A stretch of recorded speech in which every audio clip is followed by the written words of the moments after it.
Como eu estava falando, todas essas experiências, elas deixam marcas na gente. E essas marcas podem ser boas ou ruins. Tudo depende da nossa interpretação, da interpretação que a mente deu para aquela experiência. E essas marcas, elas são gatilhos.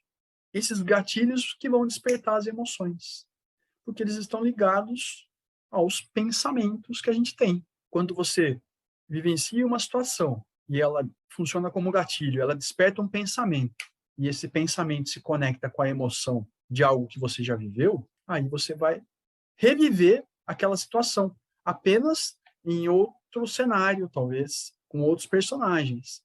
Mas a história vai ser a mesma. Você vai apenas repetir o que você viveu.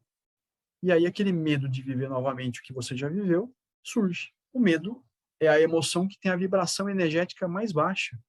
Quando você vibra na emoção do medo, você acaba caindo. A sua vibração cai e você não consegue alimentar pensamentos positivos ou alimentar pensamentos mais construtivos, consistentes, para fazer com que você volte para a sua realidade verdadeira.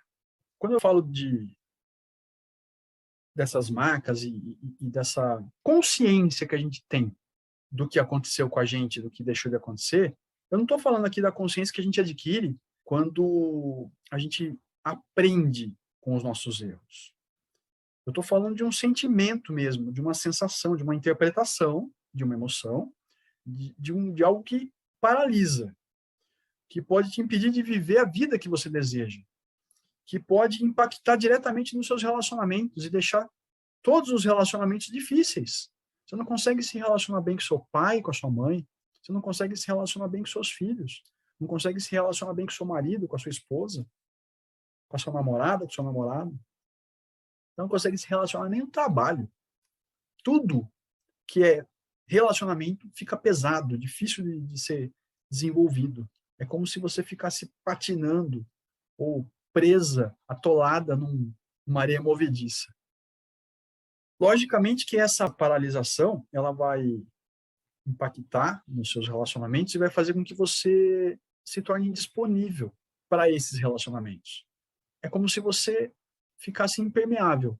Você se torna indisponível para os seus relacionamentos afetivos, familiares, amorosos. É como se você ficasse envolvido numa bolha e tivesse de costas para qualquer relacionamento. E aí, por exemplo, quando você passa por uma separação, né, um processo de separação sempre é muito difícil, sempre é muito marcante. Para algumas pessoas ele pode ser mais difícil, para outras ele pode ser menos difícil. Para algumas pessoas ele pode ser mais doloroso, para outras menos doloroso. Mas sempre é impactante, sempre é marcante. Separar-se nunca é bom. Embora, em algumas vezes, seja a melhor situação, seja a melhor solução para algo se desenvolver bem. Mas, enfim, passar por essa situação, na maioria das vezes, não é bom. E isso gera, quando você tem a possibilidade de se relacionar novamente, surge um sentimento de insegurança. E esse sentimento vem de uma emoção. Qual é essa emoção? É o medo? É a tristeza? É a raiva? Qual o sentimento? Qual a emoção que está te guiando, que está tomando conta da sua vida quando você está olhando para um novo relacionamento?